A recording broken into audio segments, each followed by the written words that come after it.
Pour faire suite au TP sur la fibroscopie, nous allons essayer de comprendre les phénomènes de réflexion et de réfraction de la lumière que nous avons abordés dans ce TP.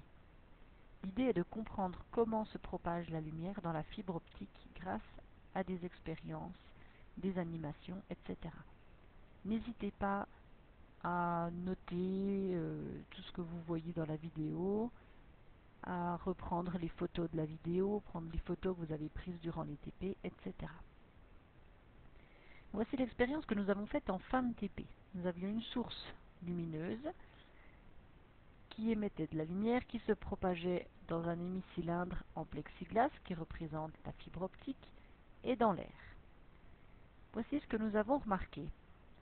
Lorsque l'angle est environ de 35 degrés ou inférieur à 35 degrés, nous obtenons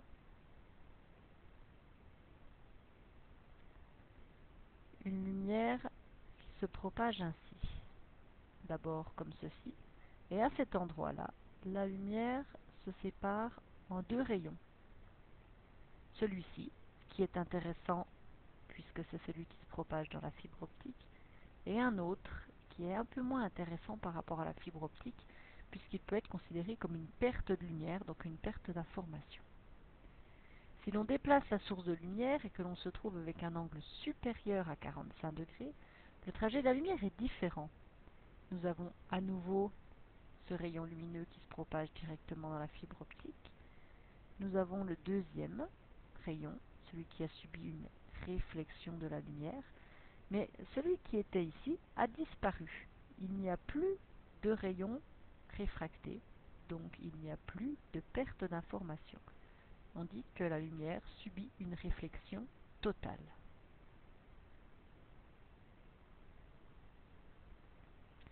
Voici un petit peu de vocabulaire à noter bien sûr et à apprendre. Lorsque nous avons un rayon qui se propage et qui arrive à l'intersection de deux milieux, ceci sera appelé la surface de séparation.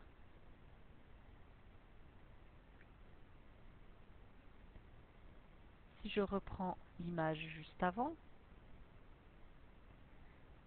vous pouvez voir cette fameuse surface de séparation. La voilà ici. Donc elle sépare le plexiglas et l'air. La voici également ici.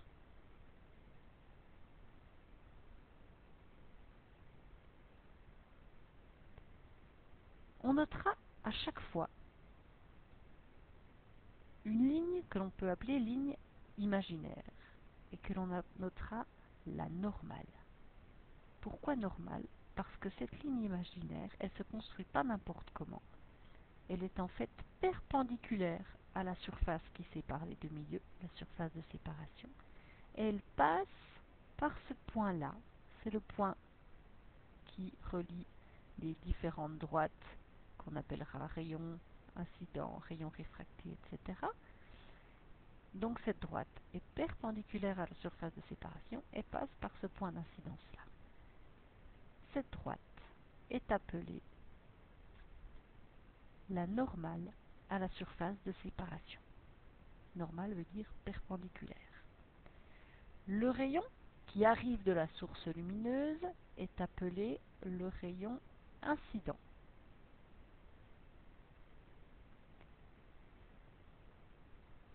Le rayon qui retourne dans la fibre, dans le même milieu, est appelé le rayon réfléchi.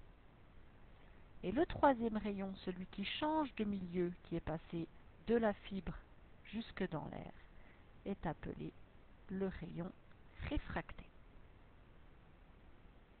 Voilà un petit peu de vocabulaire. Apparaissent ici des angles. On a un angle que l'on repérera entre le rayon incident et la normale, et un autre angle que l'on repérera entre le rayon réfléchi et la normale.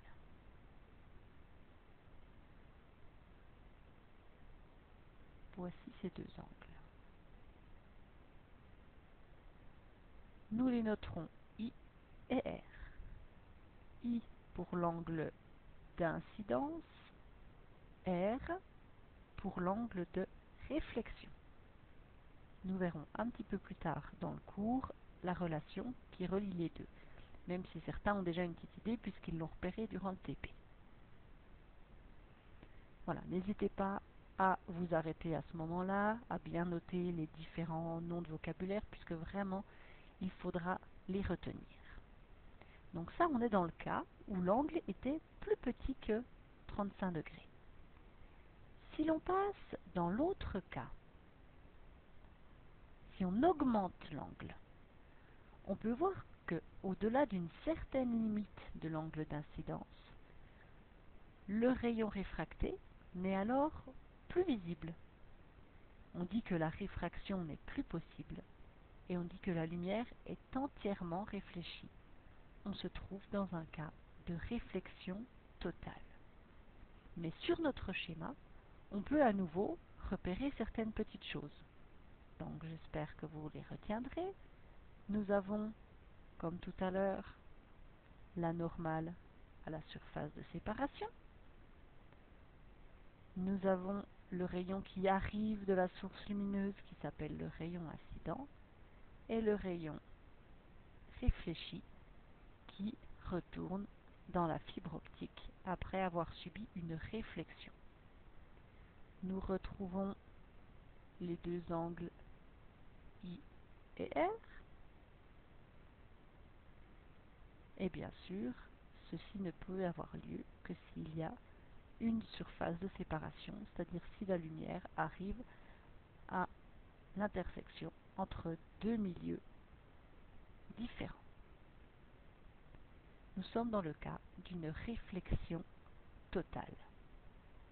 Il faut peut-être noter ce mot. Donc nous sommes dans le cas d'une réflexion totale.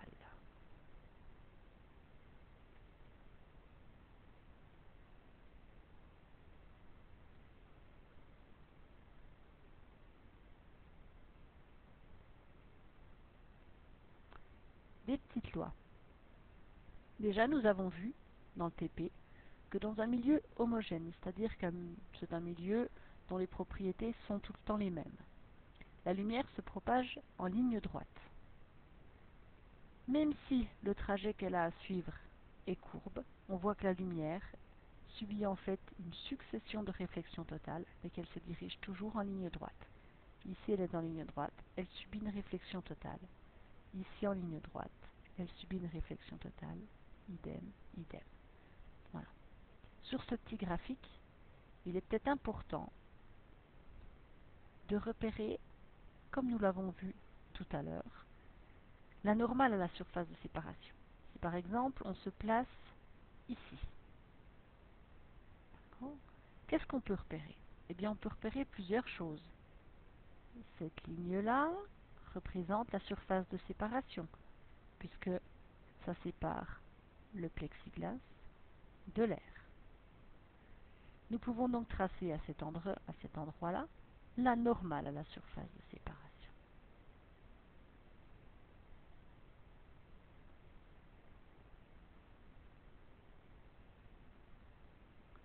La voici. Qu'est-ce que nous pouvons voir également? Eh bien, nous pouvons voir les angles. L'angle I, l'angle d'incidence que nous avons ici. L'angle I.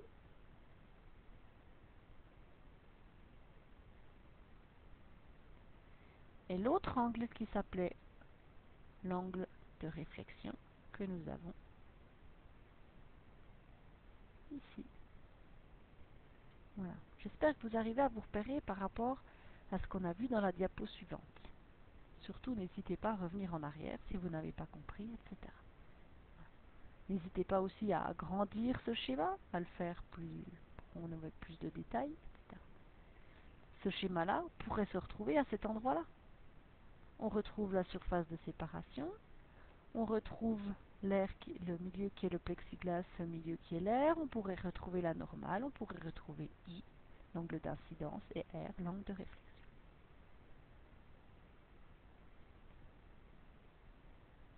Cette fois-ci, je vais vous présenter un petit logiciel Alors n'hésitez surtout pas à aller sur ce site qui s'appelle australo.net. Je vous mettrai le lien sur Scholinfo. Il présente une petite animation. Donc on retrouve ici la situation que l'on avait tout à l'heure, la lumière qui se propage dans ce milieu-là qui est le plexiglas, la fibre optique, et qui cherche à passer dans un milieu qui est l'air. On peut retrouver ici notre fameuse ligne imaginaire que l'on appelle la normale. La voici, hein, elle est bien perpendiculaire à la surface de séparation et elle passe bien par ce point-là qu'on appelle le point d'incidence. On retrouve les différents angles, l'angle d'incidence, l'angle de réflexion et un troisième angle dont on ne parlera pas tout de suite qui est l'angle de réfraction.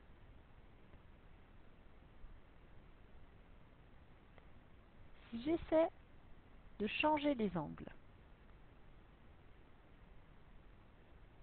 je remarque que lorsque j'augmente l'angle, je trouve toujours le rayon incident, le rayon réfléchi, le rayon réfracté. Seulement, quand j'augmente l'angle d'incidence, il arrive un moment où je passe dans un phénomène de réflexion totale. Je n'ai plus que le rayon incident et le rayon réfléchi. Pardon. Je peux continuer. Le rayon réfracté ne revient pas. Voilà. Là, il revient parce que l'angle est devenu trop petit. Voici. Si j'augmente à nouveau l'angle, le rayon réfracté disparaît. Au-delà, par exemple, dans cet exemple, au-delà de 42 degrés. Une loi qui est toujours vraie, certains l'ont remarqué. Si je passe avec un angle d'incidence de 50,3, l'angle de réflexion est de 50,3. Si je prends un angle d'incidence de 29,3, j'ai un angle de réflexion de 29,3. Ceci est une loi qui a été découverte par messieurs Snell et messieurs Descartes. C'est que l'angle d'incidence petit i est toujours égal à l'angle de réflexion petit r, quel que soit le milieu dans lequel l'onde lumineuse se propage. Donc retenez également cette loi, notez-la, c'est la première loi de Snell-Descartes.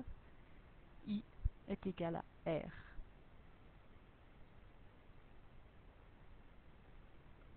Voilà.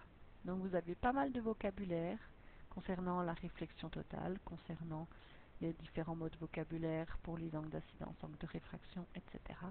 Et deux petites lois à retenir très facilement.